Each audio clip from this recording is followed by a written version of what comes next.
Oh, she's a beaut.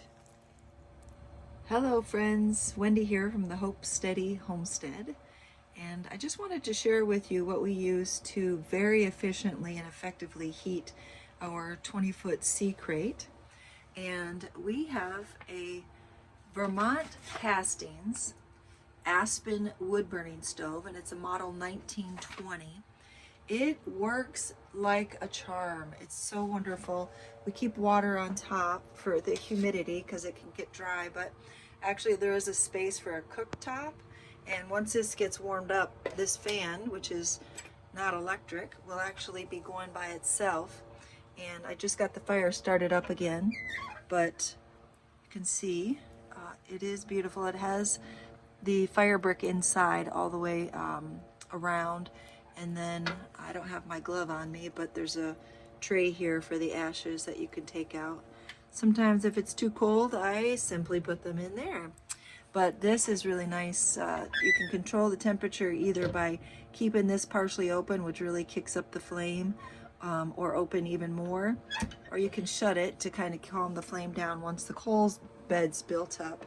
And then it has, I would make sure this is clean, but it's got the regulator in the back too, that you can, that's full open, that's closed, and I keep it about 3/4 of an inch or so once I get a nice fire going.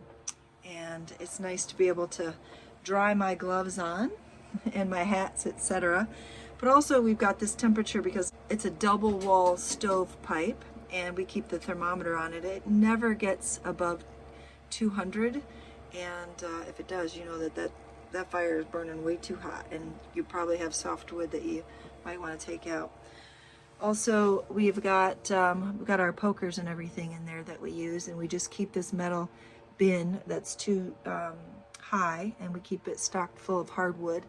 And then my husband and our friend Mario put this in. It's the half stones with cement. And then we've got cement board under here. We're not finished with this. We got to put our wood in. So it's 2x4 construction, and then the cement wall, and then that. And then of course they put a cement footing in to protect the floor. This thing weighs, I don't know, 500 to 700 pounds. It's super heavy. And but it works like a charm. Yeah, so then you open it up and the flames will kick in again.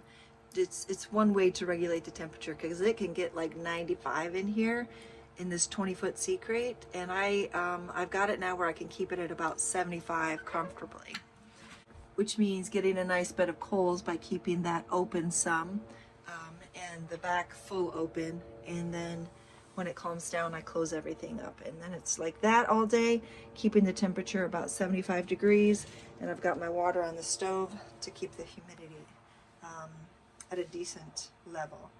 Otherwise it's super dry in here and not good for us. I also often cook things on the stove. Right now I got a cheeseburger in here that's ready to be warmed up again from yesterday. Hope that helps, and it's a beautiful stove. We highly recommend it. We've also found that if you use a fan at the top near the pipe, blowing at the pipe, that it circulates the air much better and you get an even regulated temperature in there. I've also included 9 handy tips for getting the most out of your Vermont Casting Aspen stove.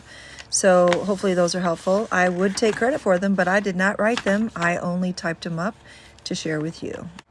You will find them in the show notes. I have also included a picture and the information on what you would need to get the enamel touch-up. If this was helpful for you, please like and subscribe.